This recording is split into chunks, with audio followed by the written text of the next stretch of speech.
Supreme কোর্টে শিক্ষকদের বড় জয়, ওপেন কোর্ট হিয়ারিং মঞ্জুর, চূড়ান্ত শুনানির দিন ধার্য। Hi everyone, welcome back to my channel আঞ্জনার ব্যঞ্জনা। বন্ধুরা, তোমাদের সকলকে আমার এই ছোট্ট ইউটিউব চ্যানেলে স্বাগত জানাই। দীর্ঘ প্রতীক্ষিত টেট বাধ্যতামূলক রিভিউ মামলার মোড় ঘুরে গেল সুপ্রিম কোর্টে। বিচারপতি দীপঙ্কর দত্ত এবং বিচারপতি মনমোহনের ডিভিশন বেঞ্চ গত 28শে এপ্রিল 2026-এ হওয়া ক্লোজ চেম্বার হিয়ারিংয়ের পর এক অত্যন্ত গুরুত্বপূর্ণ সিদ্ধান্ত গ্রহণ করেছেন। আদালত আবেদনকারীদের ওপেন ওরাল হিয়ারিং বা মৌখিক শুনানির আর্জি মঞ্জুর করেছে, যার ফলে আগামী 13ই মে 2026-এ এই মামলার শুনানি সরাসরি ওপেন কোর্টে অনুষ্ঠিত হবে।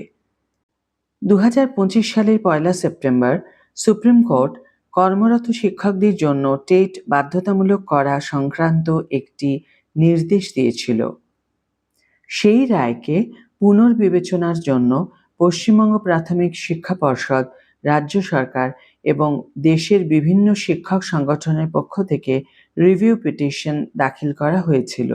সাধারণত রিভিউ পিটিশনগুলো বিচারপতিদের চেম্বারে নথি দেখার মাধ্যমে নিষ্পত্তি হয়, কিন্তু এক্ষেত্রে বিচারপতিরা আইনজীবীদের সওয়াল জবাব শোনার প্রয়োজন মনে করেছেন।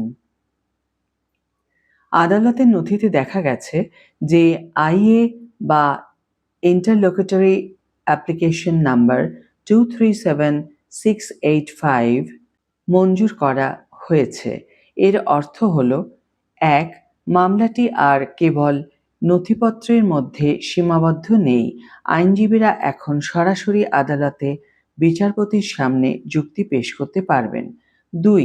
রিভিউ পিটিশনটি সরাসরি খারিজ হয়ে যাওয়ার সম্ভাবনা আপাতত দূর হয়েছে, যা চাকরি প্রার্থী ও শিক্ষক সংগঠনগুলোর জন্য একটি বড় আশা। 3. রাজ্য সরকার এবং প্রাথমিক শিক্ষা পর্ষদ তাদের যুক্তিগুলি পুনরায় জোরালোভাবে উপস্থাপন করার সুযোগ পাবে। আগামী 13ই মে 2026 পশ্চিমবঙ্গ প্রাথমিক শিক্ষা ব্যবস্থার জন্য অত্যন্ত গুরুত্বপূর্ণ। যদি এই ওরাল হিয়ারিংয়ে বিচারপতিরা সন্তুষ্ট হন, তবে আগের রায়ে বড় ধরনের পরিবর্তন আসতে পারে।